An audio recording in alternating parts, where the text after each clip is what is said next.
Hello and welcome to Pro Trader Strategies Market Commentary for Wednesday, October the 7th. I'm Eric Wilkinson, and you very well may recognize me as the Wolfman from mainstream media, where I've talked about the economic data, the geopolitical environment, and how that all comes in to impact the markets with my market analysis.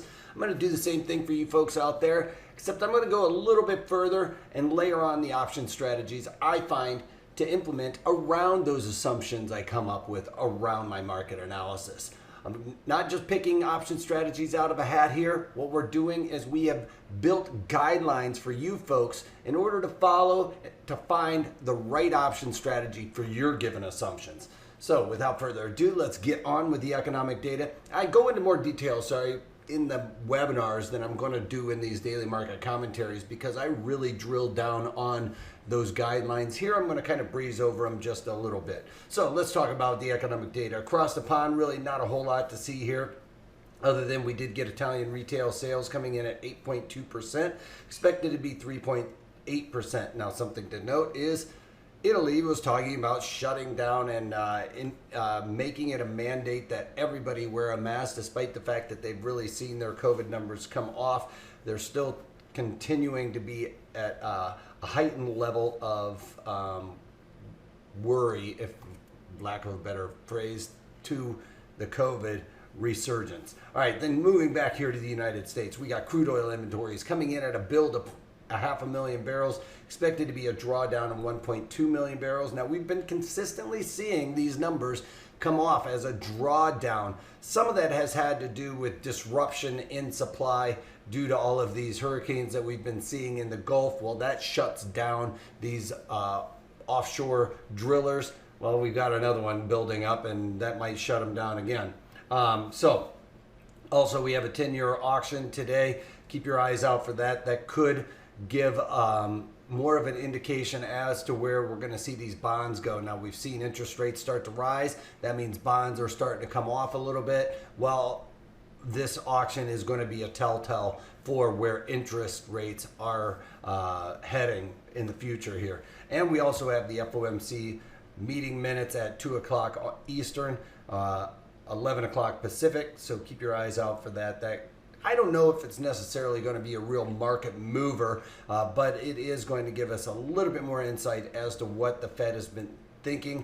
Now, we saw yesterday Powell talking about how he expects that we are going to have another round of stimulus. He actually said that the economy needs another round of stimulus. And what happened? Well, let's talk about it when we get to those charts over there with the equities. All right, so we saw some crude oil just kind of hunkering down right in and around that area, and we're seeing the gold futures come off a little bit today. Yesterday, really big sell-off, and that was because, well, we might as well talk about it.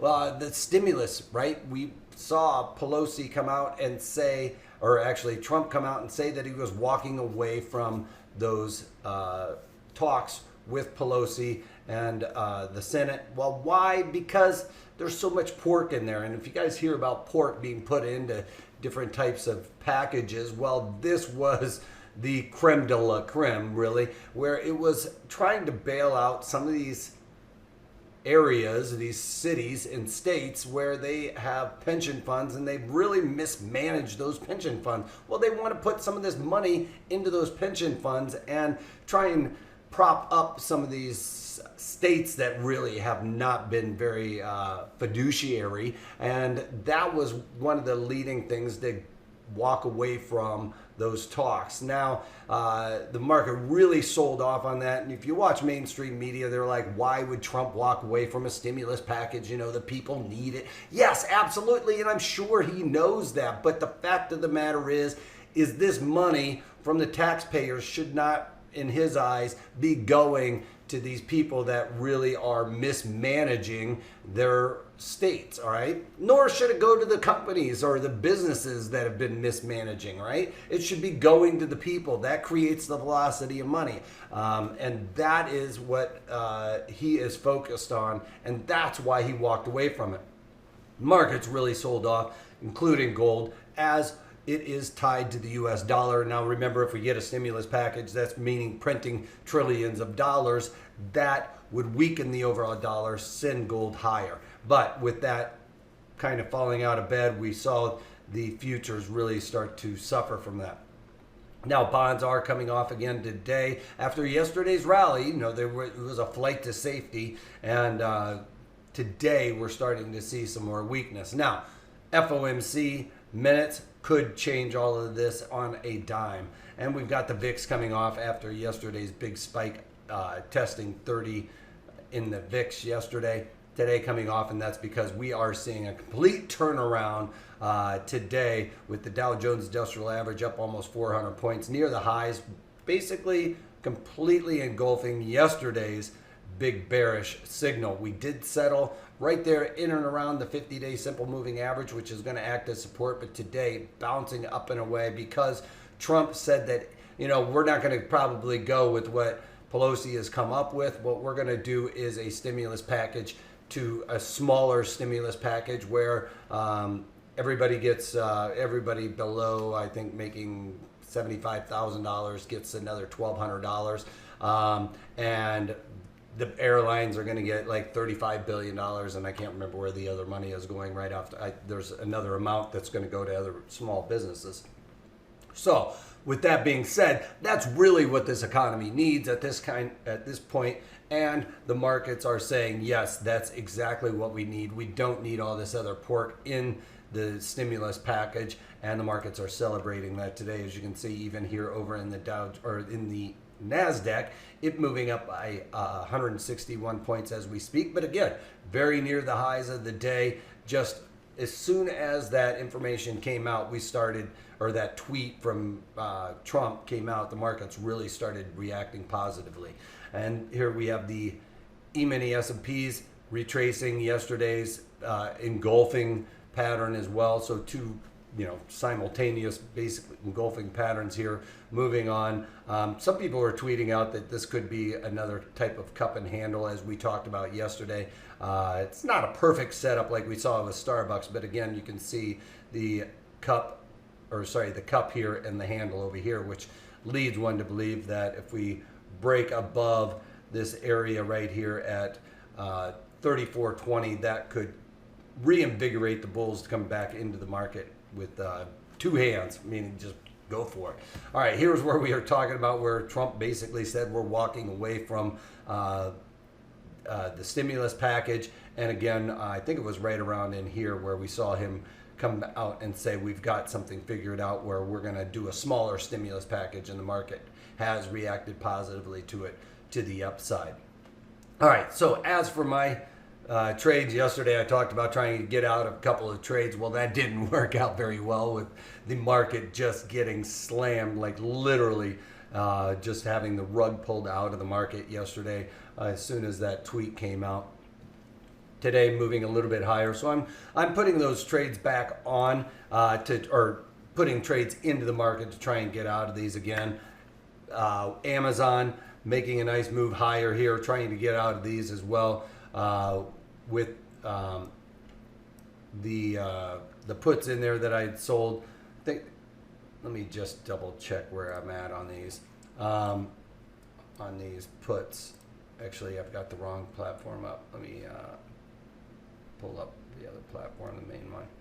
Excuse me, pardon me for not being ready here. Okay, so there we go. Amazon, the 2,800 puts in there. I'm trying to get out for $4.05. I originally sold those for $8.35. Still working that trade. Again, if I get another leg up here, another move higher, the Theta Decay, it's only 9 days to go, so that Theta Decay is massive for this type of trade. And I think I might be able to get out of this either today or tomorrow, definitely this week. As long as the market continues to move higher, knock on wood, right? But what I'm trying to do is get out of those. Just got a working order in there in case we get a bit of a pop happening in this market. Also with Kroger, I think I have Kroger up here. Yes, Kroger yesterday, big sell-off, and a lot of this has to do with these are the companies that are going to do very well from a stimulus package. Amazon, people are going to be buying on Amazon, right?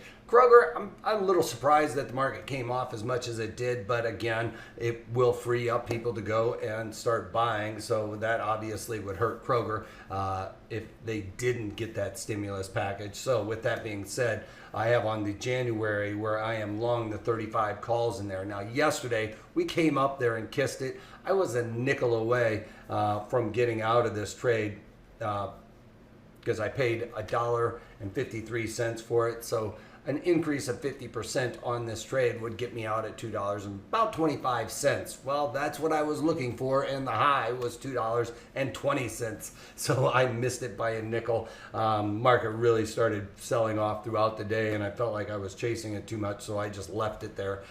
Today, I am working to get out of those Jan 35 calls for $2.20. So I needed to come up about another $1. I don't think I'm probably going to get that today. But if we got another move up there to test that 35 handle or the 35 strike here with Kroger, I'll probably be able to get out of those at least very close to that 50% of increasing in my trade there. Also, finally, let's look at PENN. I'm trying to get out of this one. 9 days to go. Remember, I did covered calls on this. I'm long PENN at $4.49. Bought that outright, put in a trade to cover it, trying to lower that overall cost basis, paid $4.50, put in the 85 calls, trying to sell those for, I think it was $1.30 something.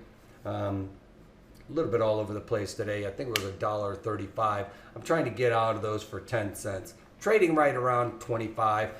So I think with this Theta Decay, today with this move higher by $1.40, that delta move to my short 85 calls is offset by the theta because we're really inside of that ramp where if you watch the daily market commentaries, I have a nice chart there that shows the Theta Decay on these types of underlyings or for these options. And I'm right in and around that where a dollar move higher, like today, $1.39 higher, well, it was completely offset by that theta, that thief in the night that's coming and stealing those premiums. So completely offset by that, and that's going to ramp up even further. So being directionally wrong today, that move higher, I've turned the tables in my favor so that I can get that Theta Decay to offset that, and that's working out nicely. So the upside move in that trade helping out nicely despite the fact that I have covered calls on that. All right, so that's how we do it. We're lowering our overall cost basis on this. I would love to get PENN for free, right? I'll own that stock for almost nothing. Well, I've lowered it by almost $1.10 now, so I'm below with the credit I've gotten on these covered calls and where I bought it. Synthetically, I've bought it below this low of $3.75, right? If I've collected an overall $1.35 on a trade where I paid $4.50, well, you can imagine that I am long at around $3.15, right around there anyway, just doing math in my head, right? So I've synthetically lowered my overall cost basis lower than the low we saw there during the height of the pandemic, all right? So, you know, I bought it at a good location, so that helps obviously, but this is what we do, staying mechanical, all right, by lowering our overall cost basis. It's also, another way to think about it is I'm getting a dividend, which they're not paying a dividend as you can see here, so I can say that, you know, also I'm kind of giving myself a dividend in this type of trade. And that's about it. Just keeping a couple of eyes out there for some other trades, but for the most part, I'm kind of sitting on my hands at this point, seeing how all of this shakes out. We got the minutes coming out. We've got Fed governor speaking. We've also got this stimulus package kind of, you know, up in the air. So I'm going to keep an eye out, see if there's any opportunities. But as of right now, looking to just cover a couple of trades, and we're heading into earnings season, so I want to keep some trades on the sidelines or some money on the sidelines so that I can start implementing in and around that. I think it's always a good idea to have some money, some dry powder to implement at any given time when you find something. So that's what I'm kind of keeping my eyes out for opportunities with that. All right, that's it. That's all I've got for you guys, other than take a moment to go over the disclaimer, and if you can't take that, take it easy.